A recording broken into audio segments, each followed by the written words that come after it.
നമസ്കാരം. നിത്യജ്യോതിഷത്തിലേക്ക് എല്ലാ മാന്യ പ്രേക്ഷകർക്കും സ്വാഗതം. ഇന്ന് 2025 സെപ്റ്റംബർ മാസം 16-ാം തീയതി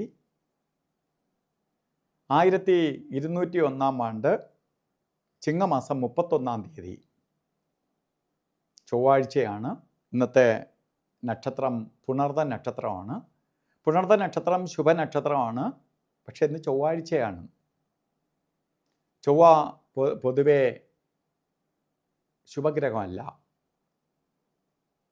ഇപ്പോൾ ഓരോ ദിവസത്തിന് വളരെ പ്രാധാന്യമുണ്ട്.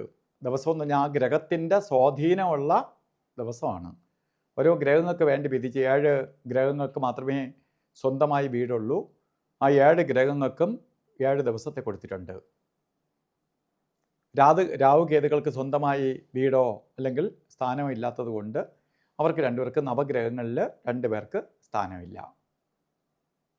അപ്പോൾ ഈ ചൊവ്വ എന്ന് പറയുന്ന ഭൂമികാരകനാണ്. എങ്കിൽ പോലും പാവഗ്രഹങ്ങളിൽ വളരെ ശക്തനുമാണ്. അപ്പോൾ നമ്മൾ ഒരാളിൻ്റെ ദിവസത്തെ അല്ലെങ്കിൽ നിത്യ ജ്യോതിഷത്തിൽ ഒരു ദിവസത്തെ ഫലത്തെ ചിന്തിക്കുമ്പോൾ എല്ലാ പേർക്കും ആ ദിവസം മോശപ്രദമായി തീരുവില്ല. ചൊവ്വ ഉച്ചത്തിലോ സ്വക്ഷേത്ര ബലത്തിലോടോ നിൽക്കുന്ന ഒരാളിന് അല്ലെങ്കിൽ യോഗകാരകരായിട്ടോ ഒക്കെ നിൽക്കുന്ന ഒരാളിന് ചൊവ്വ ഒന്നും ചെയ്യത്തില്ല. അതൊക്കെ ഒരു ലിമിറ്റ് ആളുകൾ മാത്രമേ കാണുകയുള്ളൂ. കൂടുതൽ പേരുടെ ഫലത്തെ ആസ്പദമാക്കിയിട്ടാണ് ഫലപ്രവചനം നമ്മൾ ഓരോ ദിവസത്തിൻ്റെ ഫലത്തെക്കുറിച്ച് പറയണേ.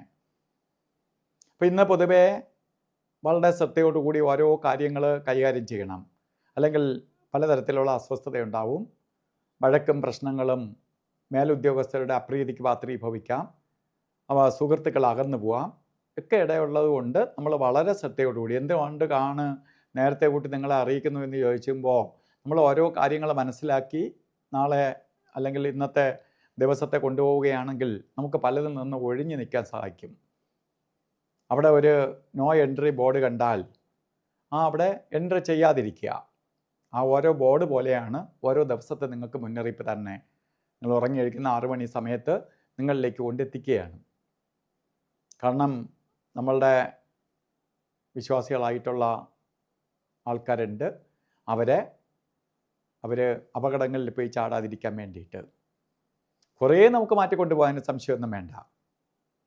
അതുപോലെ ചിങ്ങമാസത്തിലെ ബർത്ത്ഡേ വന്നിട്ടുള്ള പുണർദ നക്ഷത്രക്കാർക്ക് ഒരു വർഷത്തെ ഫലത്തെ നമ്മൾ ചിന്തിക്കുമ്പോൾ ചൊവ്വാഴ്ച ദിവസമാണ് ബർത്ത്ഡേ വന്നിരിക്കുന്നത്.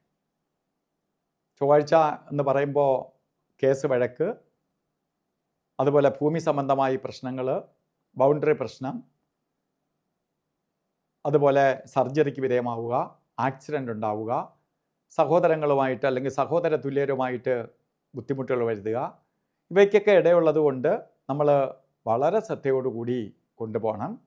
ഒപ്പം തന്നെ ചൊവ്വയെ ദോഷഭാവം ഒരു വർഷത്തെ ഫലത്തെ ആയതുകൊണ്ട് ഒരു ദിവസമാണെങ്കിൽ ഒരു ദിവസം സൂക്ഷിച്ചാൽ മതി. ഒരു വർഷമൊക്കെ നമ്മളിങ്ങനെ രാവിലെ തൊട്ട് അയ്യോ എനിക്ക് ചൊവ്വയാണ് എന്നും പറഞ്ഞ് നിൽക്കുക എന്ന് പറഞ്ഞാൽ അസാധ്യമാണ്. അതുകൊണ്ടാണ് നമ്മൾ പലപ്പോഴും പ്രതിവിധി നിർദ്ദേശിക്കുന്നത്. പ്രതിവിധിയായിട്ട് എന്ത് ചെയ്യണം? ഒരു വർഷത്തെ ഫലത്തെ നമ്മൾ ചിന്തിക്കുമ്പോൾ സുബ്രഹ്മണ്യ സ്വാമിയെ പ്രീതിപ്പെടുത്തണം. മുരുകക്ഷേത്രത്തിൽ ചൊവ്വാഴ്ച ഭസ്മാഭിഷേകം, പഞ്ചാമൃതാഭിഷേകം, അർച്ചനയൊക്കെ നടത്തുക. ഇല്ലെങ്കിൽ അടുത്ത ഭദ്രകാളി ക്ഷേത്രം ഉണ്ടെങ്കിൽ ചൊവ്വാഴ്ച ദിവസങ്ങളിൽ കുങ്കുമ അർച്ചനയ്ക്കോ കുങ്കുമാഭിഷേകമോ ഒക്കെ നടത്തുക. അതുപോലെ തന്നെ ഒരു സുബ്രഹ്മണ്യ യന്ത്രം മഹാമൃത്യുഞ്ജയ യന്ത്രവുമായി ചേർത്ത് അപകടവും അസുഖവും ഒന്നും വരാതിരിക്കാൻ വേണ്ടി നമുക്കൊരു വർഷത്തേക്ക് വേണ്ടി ഒരു സംരക്ഷണം പോലെ കിട്ടിക്കൊള്ളുക. ഇതൊക്കെ ബർത്ത്ഡേ വന്നിട്ടുള്ളവരെ മാത്രമാണ്, ഇത് വളരെ കുറച്ച് പേരുടെ കാര്യം. അതുപോലെ തന്നെ ഇന്ന് ഓരോ കാര്യത്തിന് ഇറങ്ങുമ്പോഴും രാവുകാലം, ഒന്നാമത് നമ്മൾ പോകുന്ന ആക്സിഡൻ്റൊക്കെ വരാനിടയുള്ള ദിവസമായതുകൊണ്ട് നമ്മൾ രാവുകാല സമയം നോക്കി വേണം യാത്ര തിരിക്കാൻ. യാത്രയ്ക്ക് മാത്രമേ ഉള്ളൂ. ഉച്ചയ്ക്ക് ശേഷമാണ് പറഞ്ഞത്. 3 മണി മുതൽ 4:30 മണി വരെ എന്ന് കലണ്ടറിൽ രേഖപ്പെടുത്തിയിട്ടുണ്ടെങ്കിലും 3 മണിക്ക് രാവുകാലം വരില്ല. 3 മണി 20 മിനിറ്റ് തൊട്ട് 4 മണി 51 മിനിറ്റ് വരെയാണ് രാവുകാല സമയം. ഈ സമയത്ത് ശുഭയാത്രകൾ ചെയ്യാതിരിക്കുക. അതുപോലെ നമുക്ക് ഒരു കാര്യത്തിനും എടുക്കാൻ പറ്റാത്ത 2 സമയങ്ങളാണ് ഗുളികകാല സമയവും യമകണ്ഠകാല സമയവും. അത് അവർക്ക് അനുവദിച്ച് കൊടുത്തിരിക്കുകയാണ് പ്രപഞ്ചം. ആ സമയത്ത് നമ്മൾ അവരുടെ മാർഗ മധ്യേ പോകാതിരിക്കുന്നതാണ് ഉത്തമം. അതായത് ആ സമയം ഉപയോഗിക്കാതിരിക്കുക.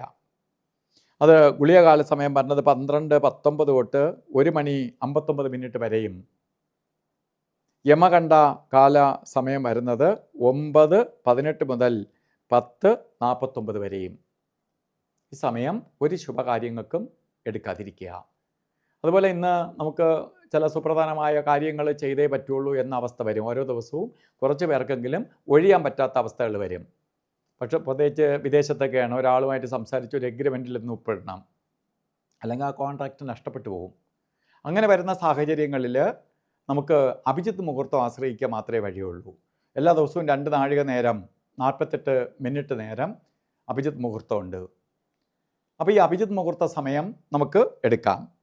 അതായത് 11:55 തൊട്ട് 12:43 വരെ 48 മിനിറ്റ് നേരമാണ് അഭിജിത്തിൻ്റെ സമയം. ഈ സമയം ഒരു പ്രത്യേക കവചം അവിടെ സിദ്ധിക്കുകയും അവിടെ നമുക്ക് പോസിറ്റീവ് എനർജി നടമാടുകയും ചെയ്യും. ഈ സമയം നമുക്ക് എല്ലാ ശുഭകാര്യങ്ങൾക്കും എടുക്കാം. അതുപോലെ ഇന്നും ഓരോ കാര്യത്തിന് ഇറങ്ങുമ്പോഴും വസ്ത്രധാരണത്തിന് പ്രാധാന്യം കൊടുക്കണം. റെഡ് കളറോ റെഡ് മിക്സ് ആയിട്ടുള്ളതോ ആയിട്ടുള്ള വസ്ത്രധാരണത്തിൽ ഉൾപ്പെടുത്തുന്നത് ഭാഗ്യദായകമായി തീരും. ഇന്നത്തെ ദിവസം എല്ലാവർക്കും നല്ലത് വരട്ടെ എന്ന് പ്രാർത്ഥിച്ചുകൊണ്ട് നിർത്തുന്നു. നന്ദി, നമസ്കാരം.